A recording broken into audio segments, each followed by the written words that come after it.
Hello दोस्तों, क्या हाल है आप लोगों के। मैं ऐसी उम्मीद करता हूँ कि आप सब बढ़िया होंगे और अपनी पढ़ाई कर रहे होंगे।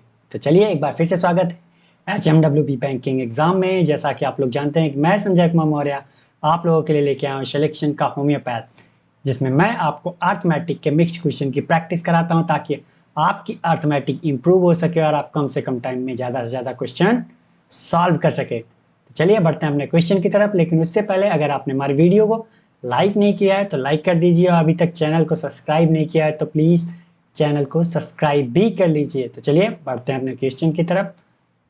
और आज का हमारा पहला क्वेश्चन है ये, आप इसे पढ़िए फिर सॉल्व करने की कोशिश कीजिए, फिर मैं बताता हूँ इसे करना कैसे। आपको पता है कि मैं हर क्वेश्चन की दो मेथड बताता हूँ, एक बेसिक एक शॉर्ट मेथड। चाहे आप ट्रिक कह लो चाहे शॉर्ट मेथड कह लो, जो आपकी इच्छा वो कह लीजिए, ठीक है। क्योंकि मैं ये सोचता हूँ कि आपको दोनों चीज़ें आनी चाहिए। बेसिक्स के आपसे क्या होता है, कॉन्सेप्ट क्लियर होता है और ट्रिक आपको एग्जाम में सॉल्व करता है। कभी कभी क्या होता है, ऐसे क्वेश्चन भी आते हैं जो एग्जाम में ट्रिक से सॉल्व नहीं होते, वो बेसिक से ही सॉल्व होते हैं। और मोस्टली क्या होता है, मेंस में सारे क्वेश्चन जो है बेसिक से ही सॉल्व होते हैं, बहुत कम ऐसे क्वेश्चन होते हैं जो ट्रिक से सॉल्व होते हैं, ठीक है। तो आपको मैं ये समझता हूँ कि दोनों क्वेश्चन तरीके आने चाहिए, ठीक है। तो आप इसे करिए फिर मैं बताता हूँ करना कैसे है।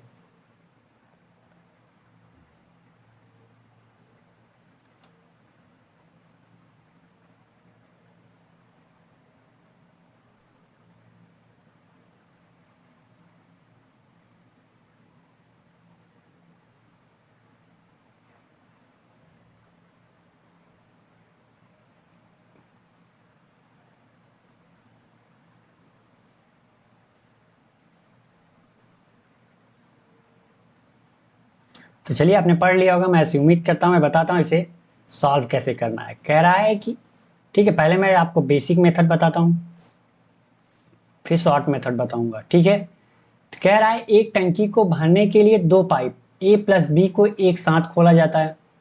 दोनों पाइप मिलकर टंकी को टी समय में भरते हैं।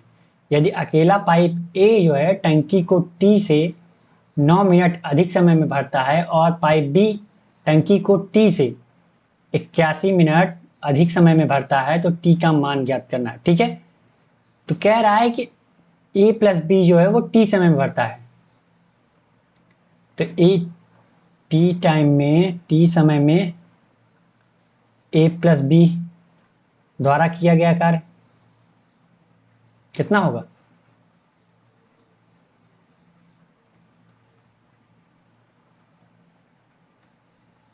सॉरी,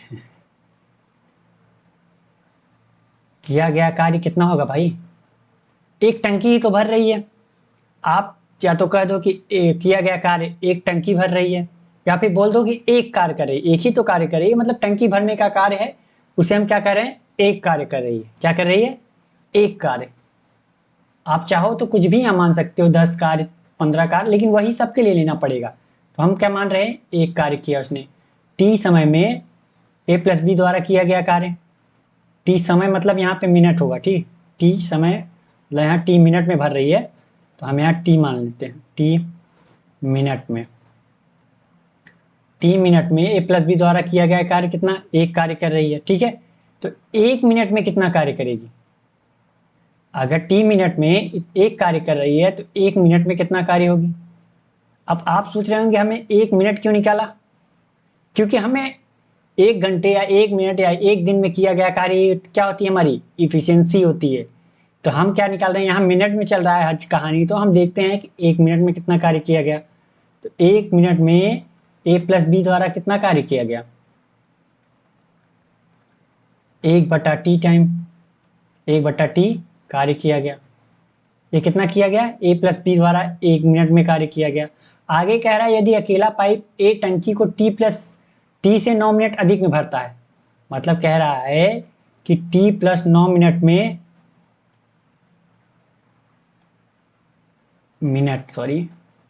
टी प्लस 9 मिनट में ए द्वारा किया गया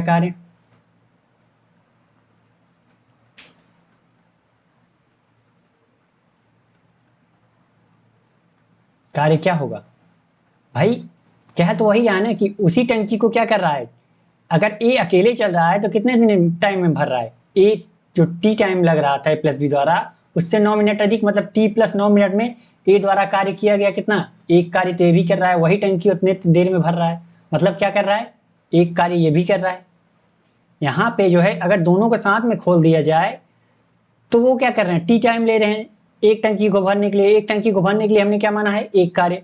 अब अगर अकेले ए को खोला जाए तो t प्लस 9 मिनट में ए द्वारा कितना, वही टंकी भर रही है, मतलब एक कार्य तब भी कर रही है। तो 1 मिनट में ए द्वारा किया गया कार्य कितना होगा, 1 मिनट में ए द्वारा किया गया कार्य कितना होगा, 1 बटा कितना हो जाएगा, t प्लस 9 कार्य। अब आगे आते हैं, कह रहा है और बी टंकी को t प्लस 81 मिनट में अधिक समय में भरता है। अब यहाँ कितना लेता है B, t plus 81 minute, t plus 81 minute में बी द्वारा किया गया कार्य वही होगा। भाई टंकी वही भर रहा है, लेकिन क्या है यहाँ पे ये बी जो है अकेले अगर चला दिया जाए तो कितना टाइम ले रहा है, ए प्लस बी जो टी टाइम से कितना टाइम, 81 मिनट अधिक ले रहा है।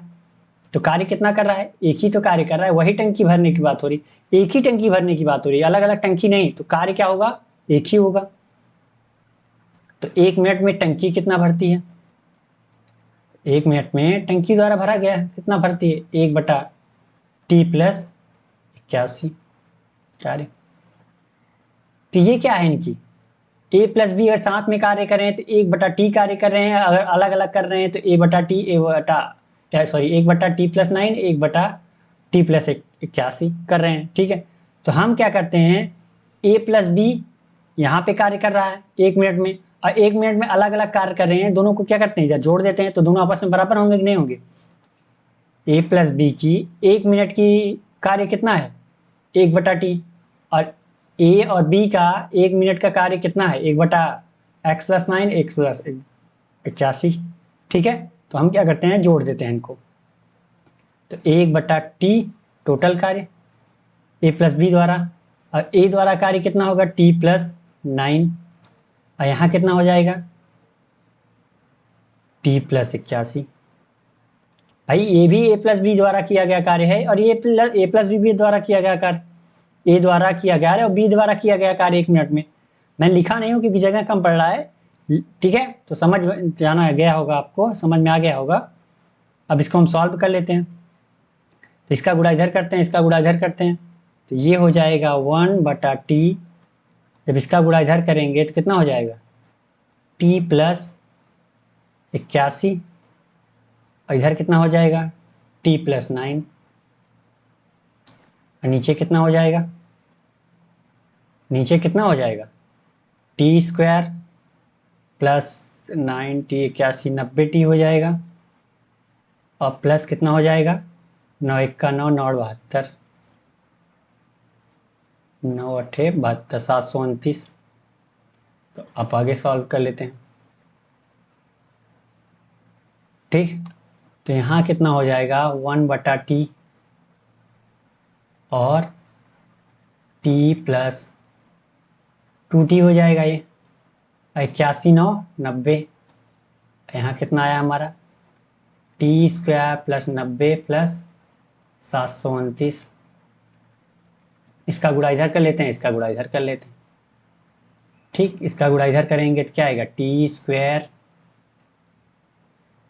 इसका गुणा इधर किया T square plus 90t, sorry यहाँ टी तो था ही, 90t, क्योंकि एक का गुणा कर रहे हैं, इधर गुणा कर रहे हैं तो एक में तो डायरेक्टली वही आ जाएगा ना 729, इधर गुणा करेंगे तो कितना आ जाएगा, 2t स्क्वायर प्लस 90t हो जाएगा। 90t यहाँ प्लस में है, 90t यहाँ प्लस में, इधर लाएंगे तो माइनस हो जाएगा। यहाँ 2t है, इधर लाया तो क्या हो जाएगा, t स्क्वायर बराबर कितना 729 आया। तो t का मान कितना हो गया, कितने का स्क्वायर 729 होता है, 729 किसका होता है, 27 का। कितना, 27 का स्क्वायर होता है। तो प्लस माइनस 7 होगा तो प्लस वाला लेंगे हम, तो ये क्या हो जाएगा हमारा मिनट, कितना हो गया 27 मिनट। तो कौन सा आंसर चाहिए हमारा, बी वाला। हमने यहाँ पे किया क्या है कि दोनों को क्या किया है, अलग अलग। पहले ए प्लस बी द्वारा जो लिया गया था उसका 1 मिनट में कितना कार्य कर रहा है, 1 मिनट कार्य किया, मतलब इफिशियंसी की बात हो रही। और दोनों का फिर अलग अलग कितना टाइम ले रहा है, दोनों को अलग अलग 1 मिनट का कार्य निकाल के हमने जोड़ दिया है। यही हमने इस क्वेश्चन में किया है। ठीक है, तो समझ में आ गया होगा। अब बताता हूं मैं ट्रिक। ठीक है, तो ट्रिक क्या है कि हमें एक चीज की पता होनी चाहिए। इसमें अगर दिया है कि a प्लस बी द्वारा t टाइम लग रहा है और a द्वारा अकेले जो टाइम लग रहा है वो t से कितना अधिक लग रहा है, और b द्वारा अकेले लग रहा है वो t से कितना लग रहा है अधिक। तो हम क्या करते हैं, अगर हमें t टाइम चाहिए a प्लस बी द्वारा, तो हम क्या करते हैं, अंडर रूट t से कितना अधिक समय a को लग रहा है, 9 मिनट अधिक लग रहा है, और b को t से कितना अधिक लग रहा है, 81 मिनट अधिक लग रहा है, उसका क्या हम ले लेते हैं, गुणा करके अंडर रूट ले लेते हैं। तो हमारा क्या आ जाएगा, ये हमारा आ गया 3 बाहर, ये हमारा आ गया 9 बाहर, तो ये कितना हो गया, 9 त्रिक 27 मिनट। डायरेक्ट, इतनी लंबी प्रोसेस करने की जरूरत ही नहीं थी। ठीक है, तो a प्लस बी द्वारा साथ में कार्य करने में कितना समय लगेगा, 27 मिनट। ठीक, तो ये हमारा जो था शॉर्ट ट्रिक कह सकते हो आप, शॉर्ट मेथड कह सकते हैं। लेकिन आपको बेसिक आना चाहिए। ठीक है, बेसिक नहीं आएगा तो आगे चल के अगर प्री में निकाल लेंगे तो मेंस पे फंस जाएंगे। तो आपको दोनों क्लियर करनी है। ठीक है, तो अगला क्वेश्चन हमारा है ये, आप इसे पढ़िए, फिर मैं बताता हूँ इसे करना कैसे। लेकिन आप इसे ध्यान से पढ़िए और फिर सॉल्व करने की कोशिश कीजिए, फिर मैं बताता हूँ इसे करना कैसे। ठीक है,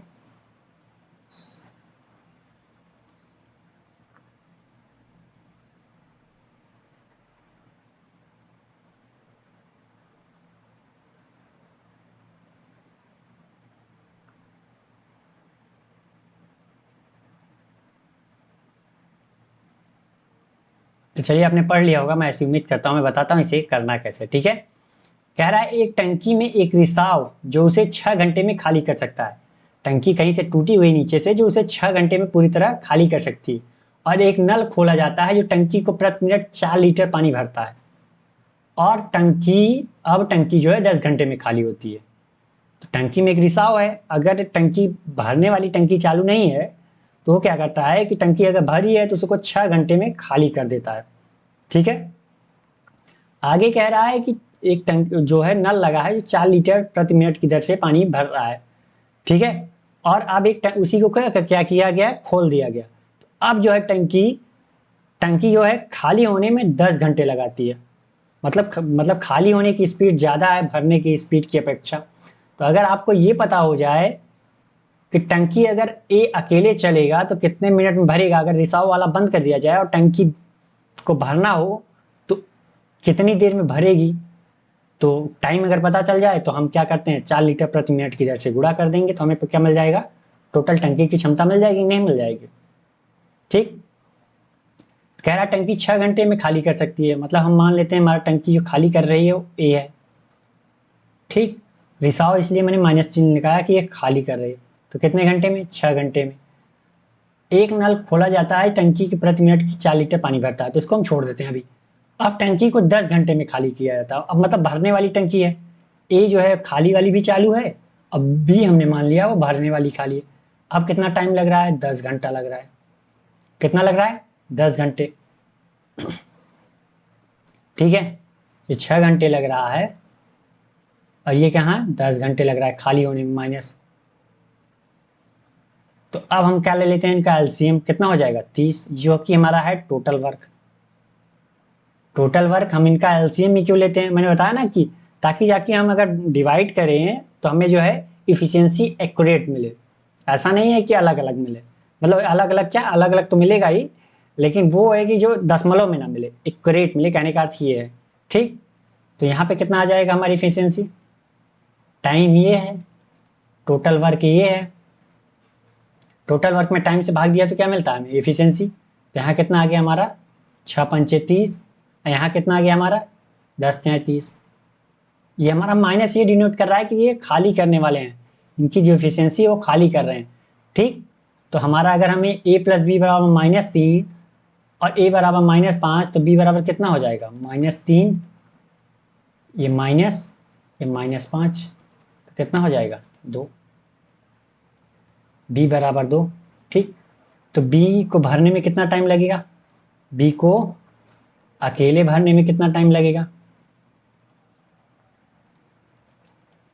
अकेले भरने में लगने वाला टाइम कितना होगा? टाइम के लिए हमें क्या चाहिए? आपको पता है कि टोटल वर्क बार बार क्या होता है? Efficiency into time. तो अगर हमें टाइम चाहिए तो टोटल वर्क में इफिशियंसी से भाग दिया। टोटल वर्क कितना है हमारा? 30। इफिशियंसी कितनी है? 2। तो कितने घंटे में भरेगा? 15 घंटे में, क्योंकि घंटे में हर कहानी घंटे में हो रही थी, घंटे में 15 घंटे में भरेगा। तो ये कह रहा है कि 4 प्रति मिनट 4 लीटर भरती है। तो यहाँ क्या है? घंटा है, तो इसको हम मिनट में चेंज करते हैं। तो 15 गुणित 60, 900 मिनट हो गया।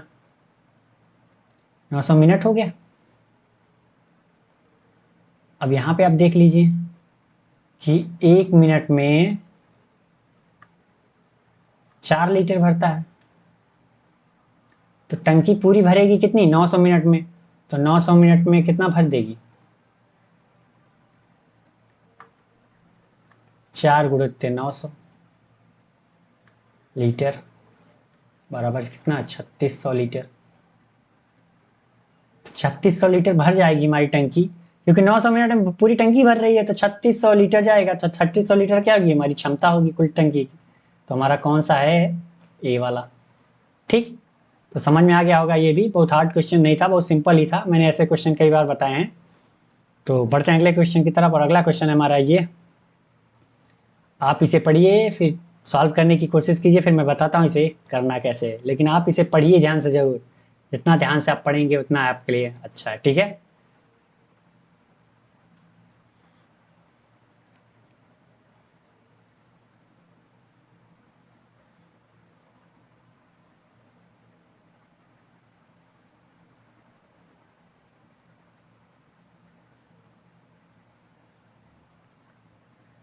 तो चलिए, आपने पढ़ लिया होगा, मैं ऐसी उम्मीद करता हूँ। मैं बताता हूँ इसे सॉल्व कैसे करना। ठीक है। कह रहा है एक नाव 12 घंटे में धारा के अनुकूल 108 किलोमीटर की दूरी तय करती है। कह रहा है एक नाव 12 घंटे में धारा के अनुकूल, मतलब डाउन स्ट्रीम की बात कर रहे हैं, 108 किलोमीटर की दूरी तय करती है।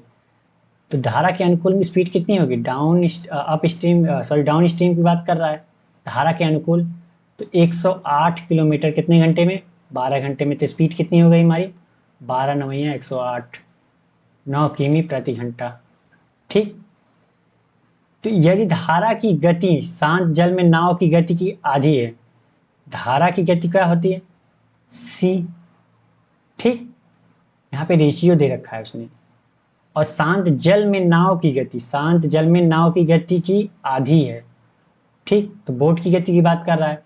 क्या कह रहा है? करंट की जो गति है वो बोट की गति की कितनी है? आधी है। अगर ये 2 हो जाए तो ये कितना होगा? आधा, मतलब 1 होगा। रेशियो दिया है। तो हम मान लेते हैं कि हमारा करंट की गति जो है वो कितनी है? x। तो बोट की गति कितनी हो जाएगी? 2x किलोमीटर प्रति घंटा। यहाँ भी किलोमीटर प्रति घंटा। ये हमारी स्पीड है आगे। तो आपको एक बात पता है कि v डाउन स्ट्रीम बराबर क्या होता है? बोट की चाल प्लस करंट की चाल, जो कि यहाँ पे आया कितना? 9 किलोमीटर प्रति घंटा।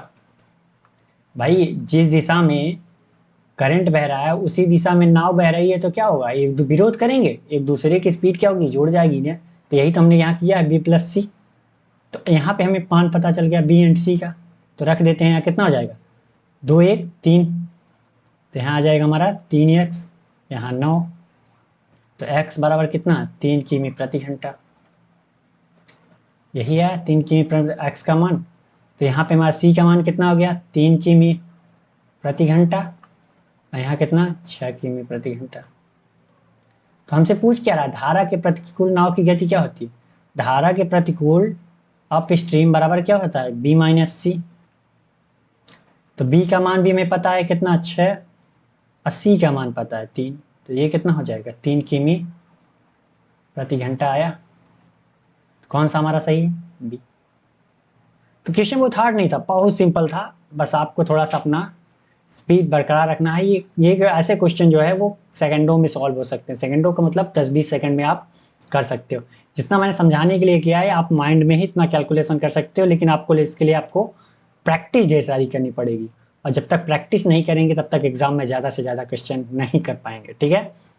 तो बढ़ते हैं अगले क्वेश्चन की तरफ। अगला क्वेश्चन हमारा ये। आप इसे पढ़िए, फिर मैं बताता हूँ इसे करना कैसे, ठीक है। मैं इसके दो मेथड बताऊंगा, एक बेसिक और एक शॉर्ट मेथड, आप ट्रिक जो भी आप कहना चाहें, ठीक है। लेकिन इससे पहले आप इसे ध्यान से पढ़िए और खुद से ट्राई कीजिए, ठीक है।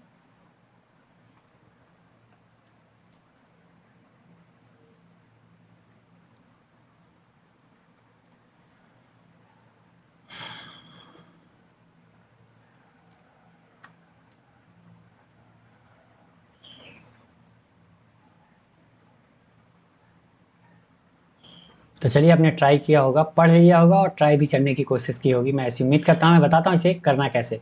कह रहा है यदि आयकर 21% बढ़ा दिया जाए तो शुद्ध आय 4% घट जाती है। तो आयकर की दर क्या है, ठीक है। रेट ऑफ इनकम टैक्स पूछ रहा है। तो एक बात बताइए, हम मान लेते हैं हमें हमारी इनकम कितनी थी, माना इनकम कितनी थी हमारी, इनकम मैं मान लेता हूं मेरा 100 रुपया था। कितना, 100 रुपया, ठीक है। कह रहा है यदि आयकर 21% बढ़ा दिया जाए तो हम पहले मान लेते थे कितनी हमारी थी टैक्स, इनकम टैक्स जो हमारी थी, इनकम टैक्स वो कितनी थी, X% थी, ठीक है। और तुम्हारी नेट इनकम कितनी होगी, नेट इनकम कितनी होगी, नेट इनकम बराबर क्या होता है, नेट इनकम बराबर क्या होता है, टोटल इनकम जो हम कमा रहे हैं, इनकम, और माइनस टैक्स, जो टैक्स दे दिया जो हमारे हाथ में आया वही तो हमारा क्या है, नेट इनकम। अगर कोई जॉब कर रहा है तो क्या करता है, टैक्स भी देता है, टैक्स देने के बाद जो उसके पास खुद के पास आता है वो क्या होता है, नेट इनकम होती है, ठीक है। तो कह रहा है कि X% टैक्स दे रहा है तो 100 का X% कितना होगा, X% परसेंट को हटाएं, फ्रैक्शन में करेंगे तो 100, तो 100 का X% कितना होगा, X ही होगा। तो इनकम हमारी कितनी है 100, और टैक्स कितना लगा हमारा यहाँ पे, X, टैक्स हमारा कितना लगा, X। ये हमारी क्या हो गई, नेट इनकम हो गई, कितनी हो गई, नेट इनकम हो गई। आगे कह रहा है, अब यहाँ पे क्वेश्चन में आते हैं, कह रहा है कि आयकर 21% बढ़ा दी जाती है तो हमारी पहले टैक्स कितनी थी, X%। अब X% में 21% बढ़ा दी गई तो इसका 21% कितना हो जाएगा, ठीक। तो ये कितना हो जाएगा, ये X% प्लस 0.21 X%, तो टोटल कितना हो जाएगा 1 पॉइंट, यहाँ पे कितना हो जाएगा 1.21% X। तो ये 100 का कितना होगा भाई, 100 का ही तो चाहिए हमें, तो 100 का कितना होगा, 100 से 100, तो मतलब कहने का अर्थ क्या, 1.2x% क्या हो गया, बढ़ हो गया। आप पहले x था, अब कितना हो गया 1.21x। तो हमारी अब नेट इनकम कितनी हो जाएगी बाद में, अब नेट इनकम कितनी हो जाएगी हमारी, अब हमारी नेट इनकम कितनी, पहले 100 तब भी अभी भी कमा रहा है, लेकिन अब टैक्स क्या हो गया 1.21x, ठीक। तो नेट इनकम हमारी कितनी हो गई, इनकम में से हमने क्या किया, टैक्स घटा दिया तो हमारी नेट इनकम हो गई। इतना समझ में आ गया होगा आपको। इसके लिए हम क्या करते हैं, इसे मिटा देते हैं। ये समझ में आ ही गया होगा कि आया कहाँ से, ठीक।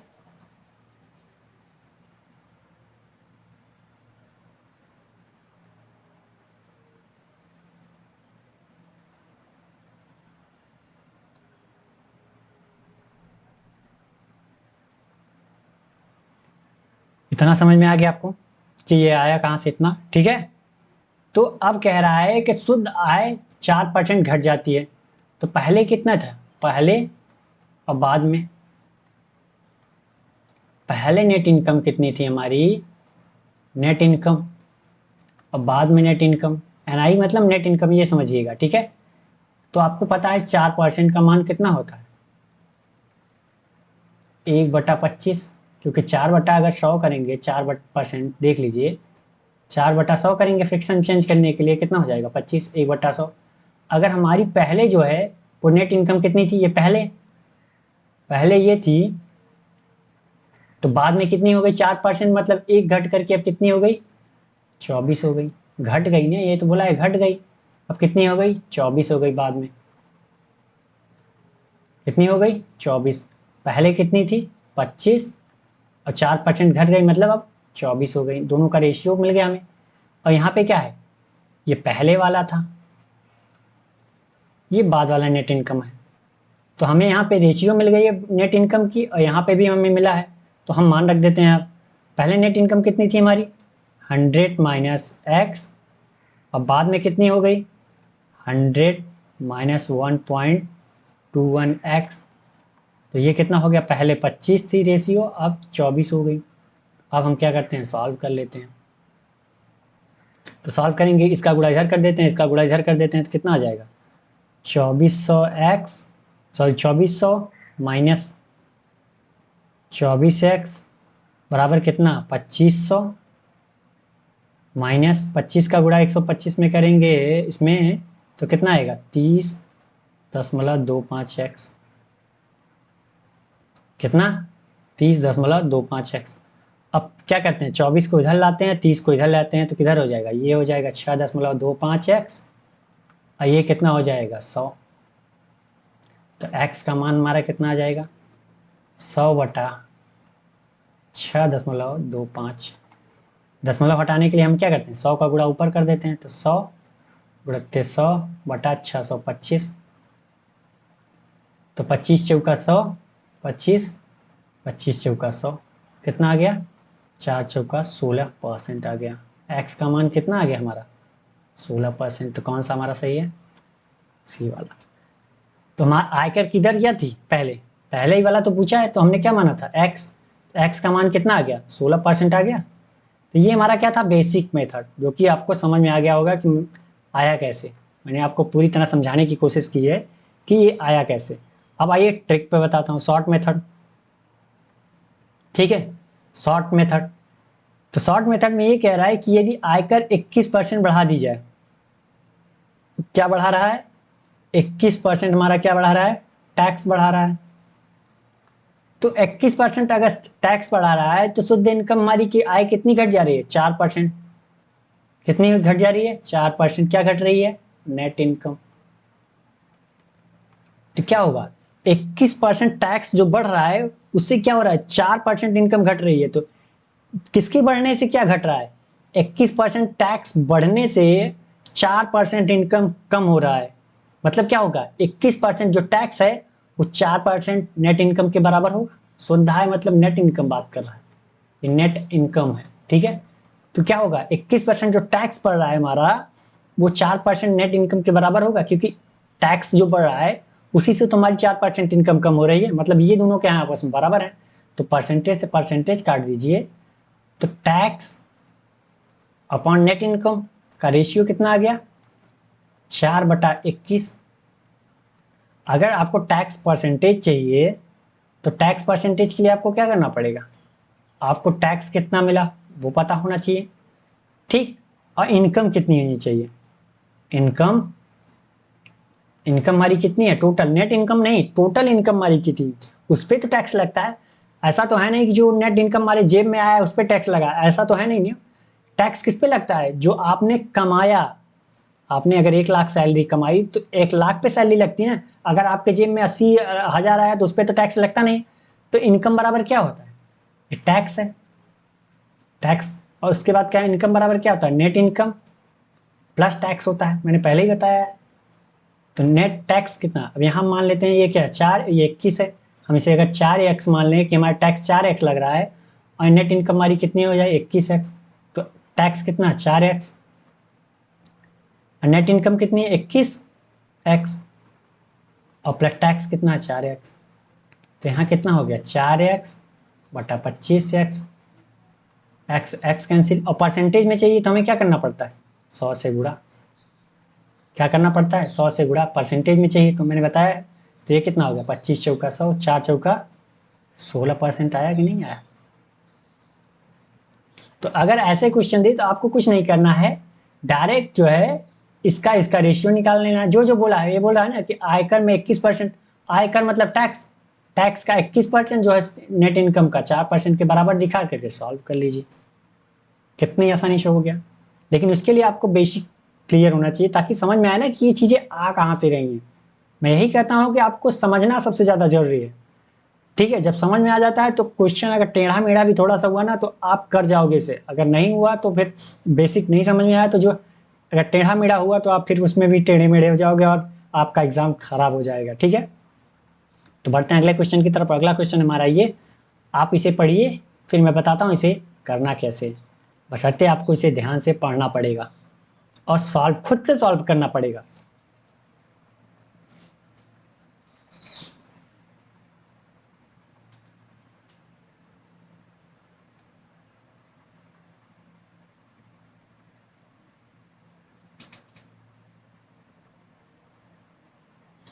ऐसे क्वेश्चन मैंने पहले भी बताए हैं, इसे आप सेकंडों में सॉल्व कर सकते हैं अगर करना चाहें तो। अगर आपने पहले मुझसे पढ़ रखा होगा तो आप कर चुके होंगे अब तक।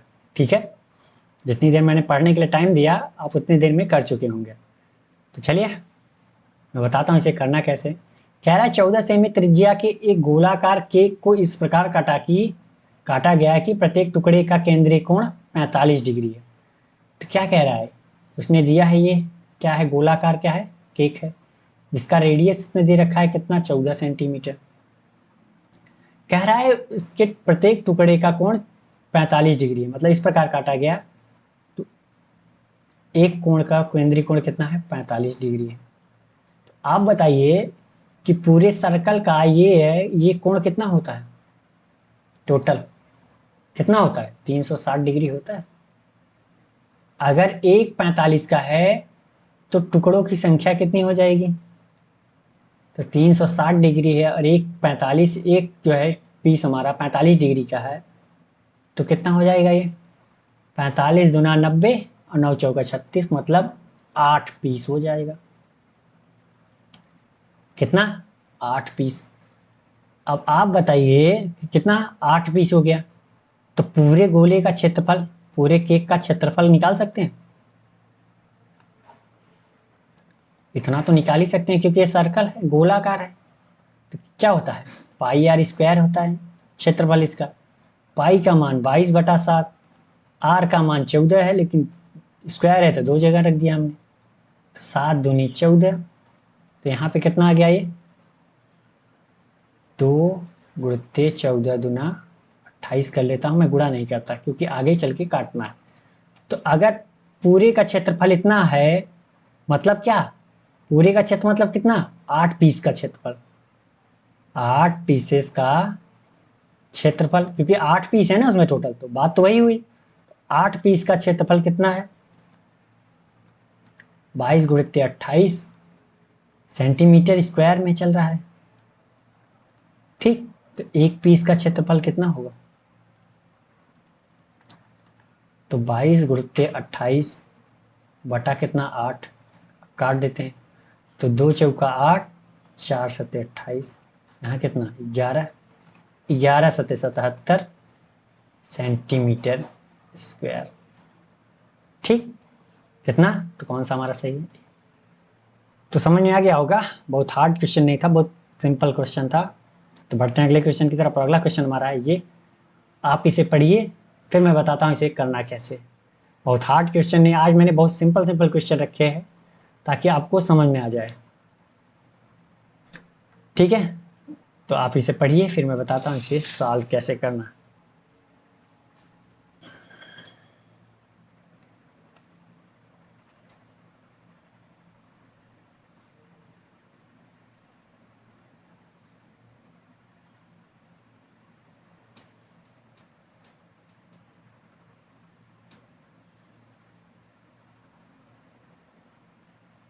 चलिए आपने पढ़ लिया होगा, मैं ऐसी उम्मीद करता हूँ। मैं बताता हूँ इसे करना कैसे। कह रहा है एक नाव P है जो धारा के अनुकूल x से y बिंदु तक और धारा के प्रतिकूल बिंदु y से x तक कुल 3 घंटे में यात्रा करता है। कोई डिस्टेंस दे रखी है उसने, कितना, x से y। ठीक है, नाव है कोई P और धारा इधर की तरफ बह रही है। ठीक है, तो कह रहा है धारा के अनुकूल जाने में और फिर धारा के अनुकूल आने में कितना, 3 घंटे का समय ले रही है। यदि नाव की गति और धारा की गति का अनुपात दिया है कितना, नाव की गति और धारा की गति का अनुपात कितना दिया है, 5:2 दे रखा है। और बिंदु x y के बीच की दूरी, मतलब इसके बीच की डिस्टेंस भी इसने दे रखी है कितना, 315 किलोमीटर। कितना, 315 किलोमीटर दे रखी है उसने। तो कह रहा है तो नाव और धारा की गति के बीच का अंतर बताना है हमें, कितना। तो आप बताइए कि यहाँ से हम बोट की और सी की क्या दिएगा, बोट और करंट की स्पीड का रेशियो दे रखा है, तो हम मान लेते हैं कितना, ये 5x स्पीड है, इसकी कितनी है 2x, ठीक, किमी प्रति घंटा है दोनों की, किमी प्रति घंटा है। तो इतना डिस्टेंस जाने में और फिर वापस आने में कितना घंटे, 3 घंटे लग रही है। तो 315 किलोमीटर जा रही है किस स्पीड से, क्योंकि धारा की दिशा में जा रही है, तो क्या होगा, बोट और करंट की चाल जुड़ जाएगी, तो ये कितना हो जाएगा, 5 2 7x प्लस ये क्या हो गया, टाइम हो गया जाने का, क्योंकि डिस्टेंस में से स्पीड भाग दिया तो क्या हो गया, जाने का टाइम और फिर आने का टाइम। तो 315 डिस्टेंस है, अब स्पीड कितनी है, अब क्या होगा, अब विरोध करेगी, क्योंकि अब धारा के विपरीत दिशा में आ रही है। तो 5 में से 2 गया, अब कितना हो जाएगा, 3x की स्पीड से वापस आ रही है। टोटल टाइम बता रहा है कि 3 घंटे लग रही है। तो अब सॉल्व कर लेते हैं, कितना आ जाएगा ये, 7 चौका 28 और 7 पचे 35, 105। तो यहाँ कितना हो जाएगा, आधार बराबर है x, यहाँ भी x, यहाँ भी, तो ये क्या हो जाएगा 105 और 45 कितना, 150, x बराबर कितना 3, तो यहाँ कितना आ जाएगा 50। तो x का मान कितना आ गया, 50 किलोमीटर प्रति घंटा आया। कितना हो गया, 50 किलोमीटर प्रति घंटा। तो यहाँ पे अगर x का मान 50 है तो हमसे पूछ क्या रहा, नाव और धारा की गति के बीच का अंतर।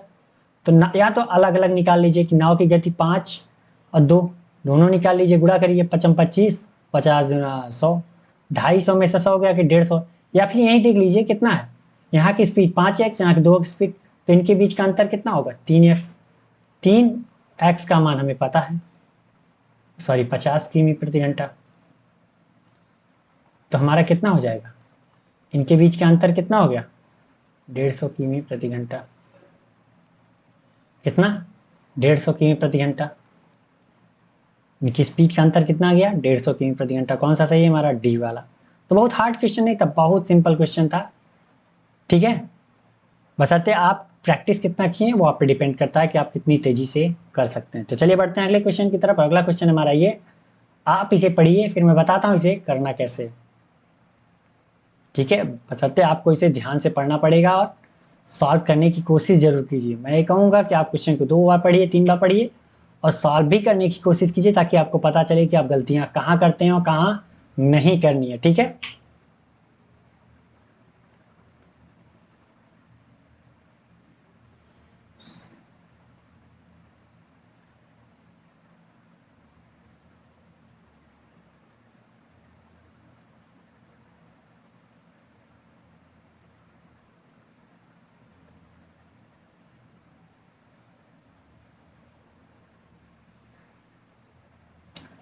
यहाँ पे जो है वो अनुप्रवाह हो गया, ठीक है। ये अनुप्रवाह होना चाहिए अप स्ट्रीम में, थोड़ा सा गड़बड़ हो गया है, अप स्ट्रीम, ठीक है। अब आप करिए, नाव धारा के अनुप्रवाह में मतलब धारा के विपरीत चल रही है, ठीक है, अप स्ट्रीम।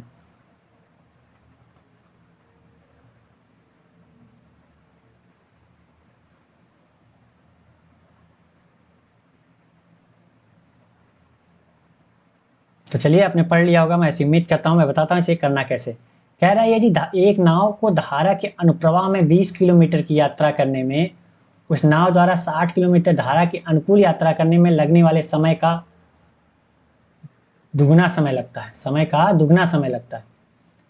एक बात बताइए क्या हो, टाइम ऑफ अप स्ट्रीम और टाइम ऑफ डाउन स्ट्रीम का रेशियो दे रखा है उसने।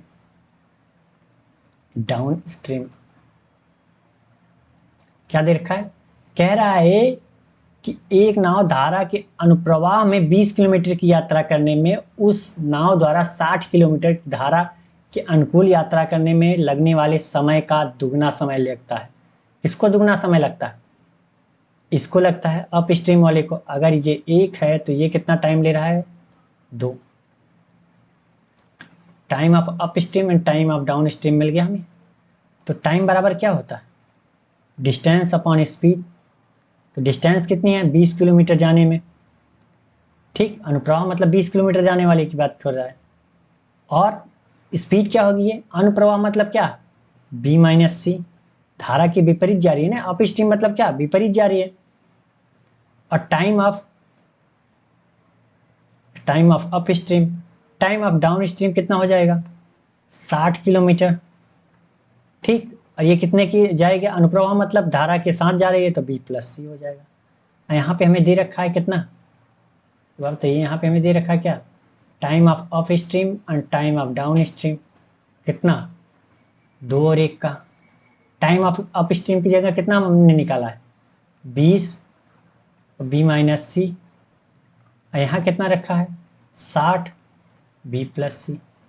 अब गुणा कर देते हैं, इसका गुणा इधर, इसका गुणा इधर। तो ये क्या होगा? 60 b प्लस सी गुणते 2। इधर कितना? 20 b माइनस सी। ये कितना हो जाएगा? 20 तिया 60, 3 दूनी 6 हो जाएगा। इसका गुणा इधर कर लेते हैं, इसका गुणा इधर। तो 6b माइनस 6c बराबर कितना? b प्लस सी। b को इधर लाते हैं, c को उधर ले जाते हैं, तो 5b बराबर 7c। 5b बराबर 7c। तो b एंड c का रेशियो मिल गया हमें कितना? 7/5। तो हमसे पूछ क्या रहा है? स्थिर जल में नाव की गति धारा के अनुकूल गति का प्रतिशत बताना है। तो b एंड c का रेशियो मिल गया हमें कितना? b एंड c का रेशियो कितना? 7/5। अगर हमें क्या चाहिए? धारा के अनुकूल गति चाहिए, तो v डाउन स्ट्रीम कितना होगा? क्योंकि b और प्लस सी होता है, तो b और प्लस सी कितना हो गया? 7/5 सब मिल गया। तो पूछ रहा है कि धारा के अनुकूल गति का कितना प्रतिशत है? परसेंटेज पूछ रहा है। तो बोट की गति कितना? नाव की गति धारा के अनुकूल गति का, तो बोट की गति कितनी है? 7। अब पूछ किससे रहा? धारा के अनुकूल गति का। धारा के अनुकूल गति कितनी है? मतलब डाउन स्ट्रीम 12। परसेंटेज में चाहिए तो 100। तो ये कितना हो जाएगा? 7 गुणते 8.33%। यही होता है ना। 8 7 56, 3 58, 2 58.33% आएगा। तो कौन सा हमारा सही है? 58.33%। तो क्वेश्चन बहुत हार्ड नहीं है, बहुत सिंपल है। बशर्ते आपको आना चाहिए। प्रैक्टिस आपने कितनी की रखी है वो डिपेंड करता है। तो इसलिए मैं कहता हूँ कि आप डेली बाय डेली प्रैक्टिस जरूर कीजिए। ठीक है, तो समझ में आ गया होगा ऐसी उम्मीद करता हूँ। बढ़ते हैं अगले क्वेश्चन की तरफ। अगला क्वेश्चन है हमारा ये, आप इसे पढ़िए, फिर मैं बताता हूँ इसे करना कैसे। ठीक है,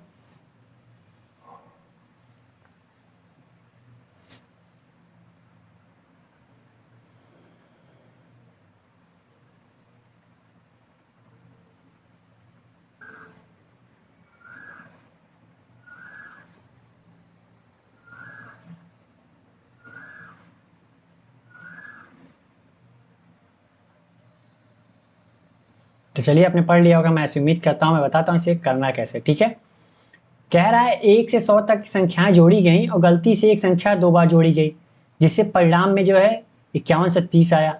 वो कौन सी संख्या है जो 2 बार जोड़ी गई? तो आप बताइए, अगर मैं 1 से 100 तक संख्याएं जोड़ लूँ तो जो 2 बार संख्याएं जोड़ी हो गई होंगी वही तो हमें एक्स्ट्रा मिलेंगी। अगर इसमें घटा दूं, मैं 1 से 100 तक की संख्याएं जोड़ करके घटा दूं 51 से 30 में, तो जो 2 बार संख्याएं जोड़ी गई होंगी वही तो क्या होगा? वो बाहर आ जाएगा हमारा। जो एक तो अंदर, इसके 1 से 100 तक के बीच तो अंदर आ ही जाएगा एक बार। जो दोबारा जोड़ी गई होगी वही क्या होगा? एक्स्ट्रा होगा। ठीक है, तो हम क्या करते हैं, 1 से 100 तक जोड़ लेते हैं पहले। तो 1 2 3 4, कहाँ तक? 100 तक। तो एक बात बताइए, ये क्या है हमारा?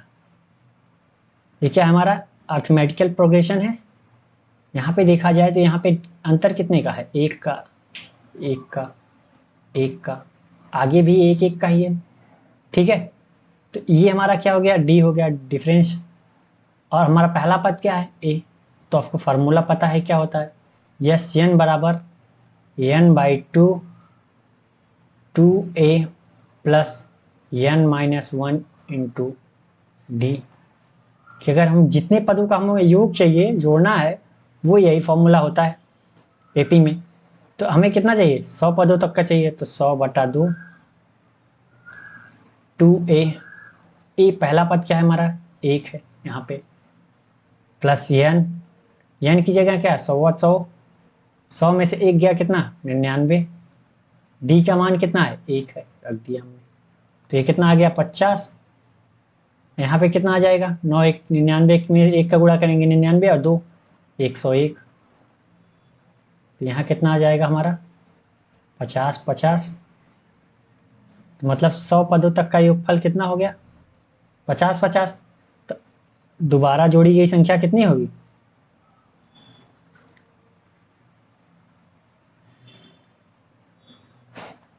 दोबारा जोड़ी गई संख्या अब हमें पता चल जाएगी, क्योंकि रॉन्ग वाला जो है वो है 5130 और जो हमारा राइट है वो कितना है, 50 50। कितना है, 50 एंड 50 तो क्या है, 80। 80 क्या है हमारी, दोबारा जोड़ी गई संख्या है। तो 80 हमने क्या किया है, 2 बार जोड़ दिया है। तो कौन सा हमारा आंसर सही है, ए वाला। 80 हमने क्या किया, जो दोबारा जोड़ दिया वो क्या हो गया, ऑटोमेटिक बाहर आ गया, क्योंकि सही वाला हमने निकाल दिया कितना आ रहा है हमारा, तो गलत वाले में से घटा दिया तो पता चल गया ना कितना आ गया। ये हमारा क्या था, बेसिक मेथड। अब शॉर्ट आप कह सकते हो, शॉर्ट में आप ये कह सकते हो कि अगर कोई भी प्राकृतिक संख्या दे रखी है कहीं से भी कहीं तक, 1 2 3 यहाँ पे 100 तक दे रखी है, तो अगर हम इसको जोड़ना हुआ तो हम क्या करते हैं, अगर हम इसे जोड़ना हुआ तो ये होता है फॉर्मूला n+1/2। n का मतलब कितने पदों तक जोड़ना है हमें, तो 100 पदों तक, तो 100 रख दिया हमने। और ये कितना हो जाएगा, 101/2। ये कितना हो गया, 50। 50 में 101 से गुणा किया तो कितना आएगा, 50 50। अब एक्स्ट्रा वाला पद पाने के लिए हमें क्या करना पड़ेगा, 51 30 में से हम घटा देते हैं एक्स्ट्रा राइट वाला, तो ये क्या हो गया, 80। ठीक। तो ये हमारा जो था बेसिक मेथड था, ये हमारा जो था शॉर्ट मेथड आप कह सकते हो, क्योंकि जोड़ने में जो 1 से 100 तक या 150 तक ये प्राकृतिक संख्या के लिए है। अगर प्राकृतिक संख्याएं हैं तो ये हम फॉर्मूला यूज करेंगे। ठीक है, तो बढ़ते हैं अगले क्वेश्चन की तरफ। और अगला क्वेश्चन है हमारा ये, आप इसे पढ़िए, फिर मैं बताता हूँ इसे करना कैसे। ठीक है, आप इसे पढ़िए ध्यान से, फिर मैं बताता हूँ इसे करना कैसे। मैं बता रहा हूँ ना कि आज मैंने बहुत हार्ड क्वेश्चन नहीं रखे हैं, बहुत सिंपल क्वेश्चन रखे हैं। बशर्ते आपको, आपने प्रैक्टिस कितनी की रखी है वो आप पे डिपेंड करता है कि आप कितना स्पीड करते हैं। इसीलिए कहता हूँ ना कि आप मेरे साथ बने रहिए, आप अपनी स्पीड जो है 2 महीने या 3 महीने में खुद ही देखेंगे, क्योंकि होम्योपैथ जो है दवा एक दिन में काम नहीं करती, लेकिन एक दिन जरूर काम करती है। ये मान के आप भी चलते हैं, मैं भी चलता हूँ, क्योंकि आपके घर में भी पेशेंट होंगे होम्योपैथ दवा के। नहीं है तो अच्छी बात है, लेकिन है तो आप देखिएगा कि वो 2 3 महीने दवा, 6 महीने करने के बाद पूरी तरह जड़ से खत्म हो जाता है रोग। तो इसलिए मैंने नाम ही इसका रखा है सिलेक्शन का, होम्योपैथ।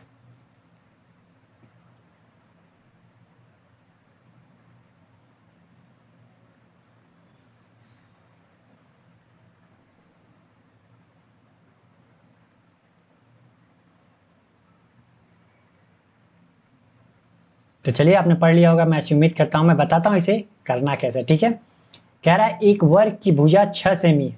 वर्ग की भुजा हम क्या मानते हैं, वर्ग कैसा होता है, लंबाई गुणित चौड़ाई सब उनका बराबर होता है, ए। हम इसकी भुजा को अक्सर हमेशा जो है ए ही मानते हैं, तो हमने भी ए ही माना है, 6 सेंटीमीटर दिया है। कह रहा है जिसकी लंबाई जो एक आयत है, जिसकी लंबाई वर्ग के विकर्ण का वर्ग है। वर्ग, इसमें वर्ग का विकर्ण कितना हो जाएगा फिर, ए बराबर 6 6, तो यहाँ कितना हो जाएगा, 36 दूना 72, √72 होगा। तो कह रहा है इसका वर्ग है, मतलब क्या है, लंबाई कितनी है हमारी, इसका वर्ग है मतलब 72 ही है, जाहिर सी बात है। अगर इसका वर्ग है तो ये कितना वर्ग कर दिया हमने, तो क्या हो जाएगा हमारा 72। और उसके बाद कह रहा है चौड़ाई लंबाई की से 37.5% कम है। तो 37.5% का मान कितना होता है? 3/8 होता है। ठीक, तो 37.35% अगर हमारी लंबाई ये है एल, तो ये 37.5% का मान कितना होता है? 3। तो 3 क्या है? कम है। तो चौड़ाई हमारी कितनी होगी? बी कितनी होगी? 8 में से 3 गया कितना? 5 होगी। तो एल और बी का रेशियो कितना है? एल का मान 8, बी का मान 5। तो ये 72 दिया है। ये कितना होगा? 8 9 72, 9 5 45। तो ये मैंने समझाने के लिए आपको इतनी कहानी की है। वैसे आपको ज़रूरत नहीं थी, यहीं से ऐसे कर सकते हैं। 72, 8 क्या है? 3 कम है तो 5/8 कर देते हैं ऐसे। 8 9 72, 9 5 45, ये माइंड में ही कर सकते थे। सॉरी, यहाँ 45 सेंटीमीटर। तो आप जितना प्रैक्टिस करोगे वो आप पे स्पीड आपकी जब बढ़ेगी तो कैलकुलेशन की जो है काफ़ी चीज़ें वो माइंड में हो जाएंगी। ठीक है, लेकिन उसके लिए पहले आपको अपनी प्रैक्टिस बढ़ानी पड़ेगी। ठीक है, तो ये कितनी आ गई? 45। कह रहा है आयत के परिमाप और वर्ग के परिमाप के बीच अंतर। तो आयत का परिमाप कितना माइनस वर्ग का परिमाप, वर्ग का परिमाप लिख दिया। अब परिमाप बराबर जानते हैं क्या होता है? ये हमारा आयत है, तो चारों तरफ की हम क्या करते हैं? भुजाएं, लंबाई लंबाई, चौड़ाई चौड़ाई, चारों तरफ की भुजा हम जोड़ लेते हैं कितनी है। तो यहाँ पे कितनी होगी? 2l प्लस बी, क्योंकि 2l है 2b है। घटाना है तो 4a, क्योंकि 4a, 1 2 3 4a हो गया। तो आ गया कितना हमारा डिफरेंस? 2 का 2 रख देते हैं, एल और बी का मान रख देते हैं 72 प्लस 45 और -4, ए का मान कितना है? 6। तो ये कितना हो गया? 72 45 कितना? 7 4 11, 12 5 17, 117 गुणित 2 कितना हो गया? 234 माइनस कितना? 6 चौक 24। ये कितना आ गया? 24 घट गया तो 210 सेंटीमीटर। कितना हो गया? 210 सेंटीमीटर। तो कौन सा हमारा सही है? बी वाला। ठीक है, तो समझ में आ गया होगा। मैं समझता हूँ ऐसा कि आपको समझ में आ गया होगा। बढ़ते हैं अगले क्वेश्चन की तरफ। अगला क्वेश्चन है ये, आप इसे पढ़िए फिर मैं बताता हूँ इसे करना कैसे है। ठीक है,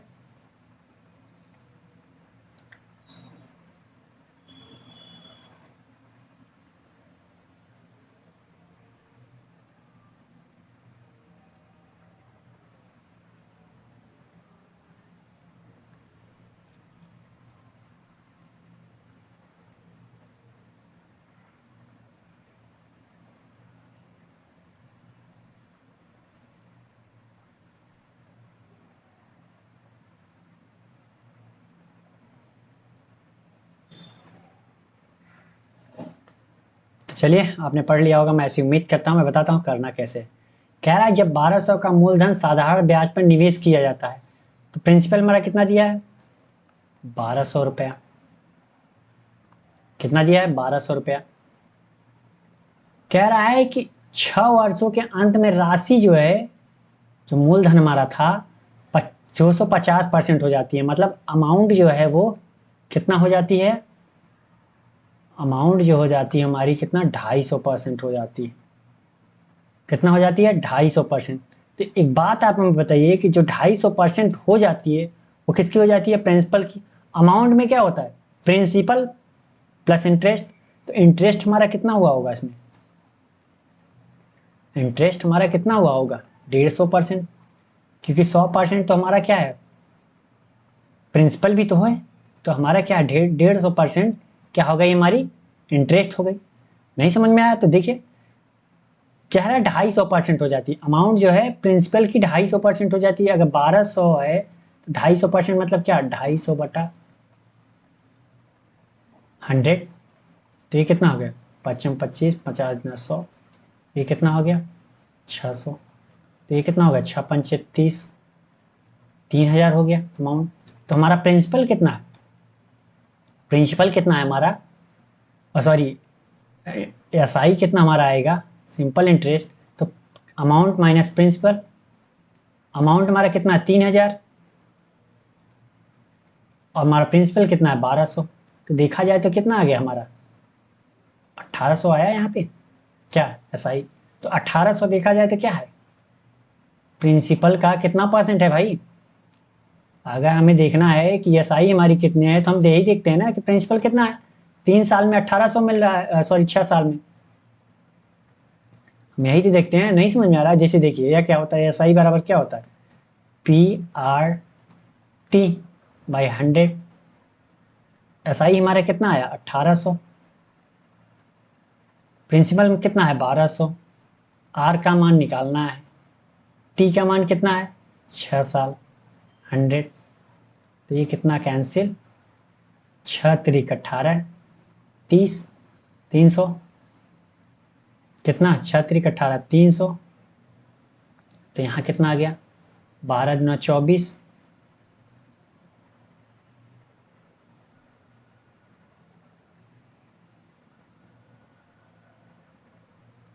कितना हो गया, यहाँ पे कितना हो गया, 12×24।